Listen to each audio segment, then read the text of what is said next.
Hey again, it's Diane from Style Falcon. We're ready to start cutting out our gorgeous Godet top. A couple of things to note before we get going.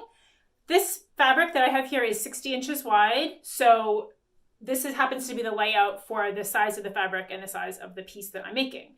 You may find that you need to adjust the layout a little bit.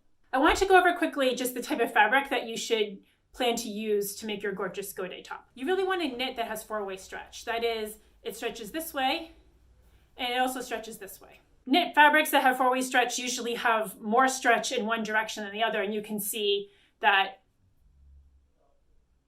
it's this way as opposed to like along the selvage way. So when you lay out your pattern, you want to lay it with the stretch going around your body. That is to say, you want the stretch here, not here. You want the most stretch to go across. I really like these super cheap aluminum washers for pattern weights.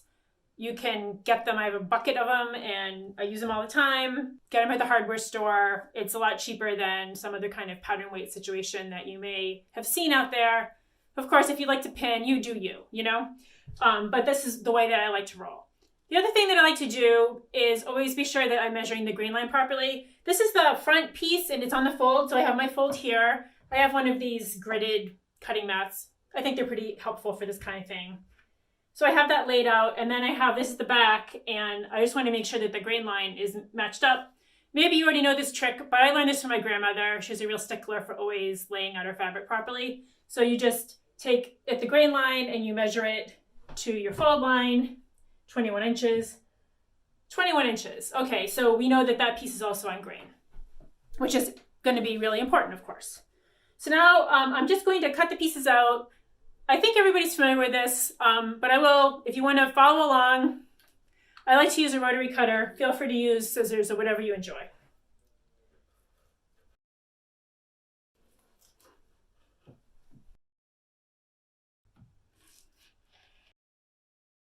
Because this is cut on the fold, of course, you're getting your front cut on the fold, but you're also getting your two backs at the same time. You'll notice that on each piece has the instructions for how to cut it out listed. The back, it says cut to fabric mirrored. Mirrored means like mirror images of one another.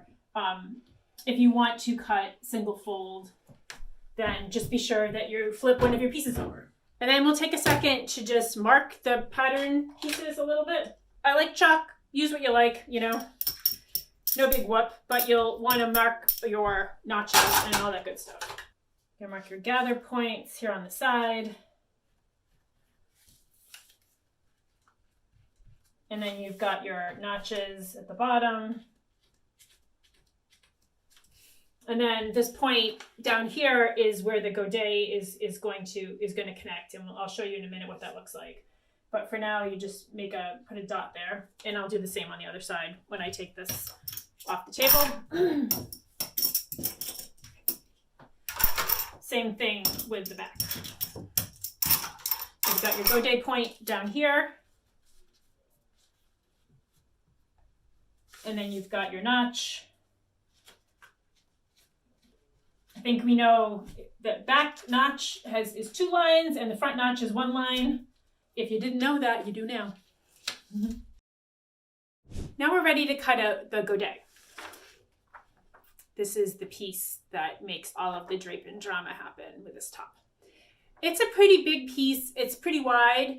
So if you may find that you have to cut it in a single layer. Again, this fabric happens to be 60 inches wide, which is just enough for me to cut it out in one go. But if you find that you need to cut it in a single layer because your fabric is not as wide, maybe it's 54 inches, or you're cutting a larger size or something, then cut it single layer with the print up, then flip it over and cut it single layer with the print down. And that will ensure that you have mirrored pieces, because again, it sort of looks like geometrically it's symmetrical, but it really isn't. It's slightly not symmetrical, so you want to be sure to do that. Okay.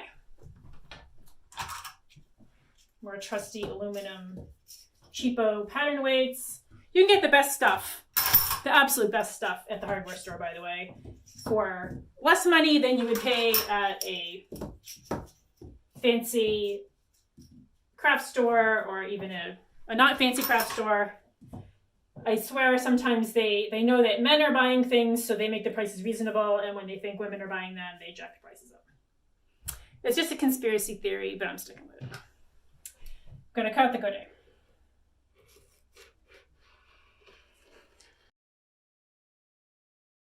And 4 quick cuts, and we're done.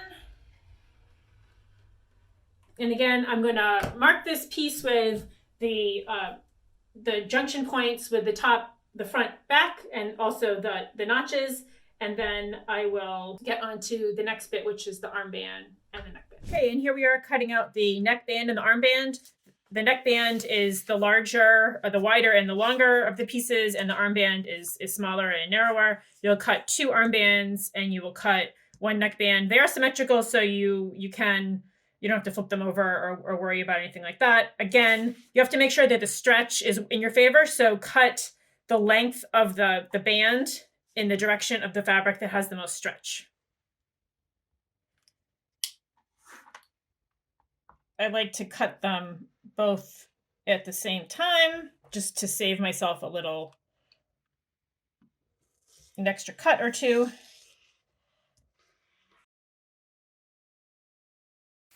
There's that piece. Here's your neckband. And then the armband. Same deal. And there are the bands cut. Pretty quick. I'll also do a tutorial on the cowl and the sleeves in a different video. So if you are doing the sleeveless version, which is view A, you can now move on toward the actual sewing. So stay tuned.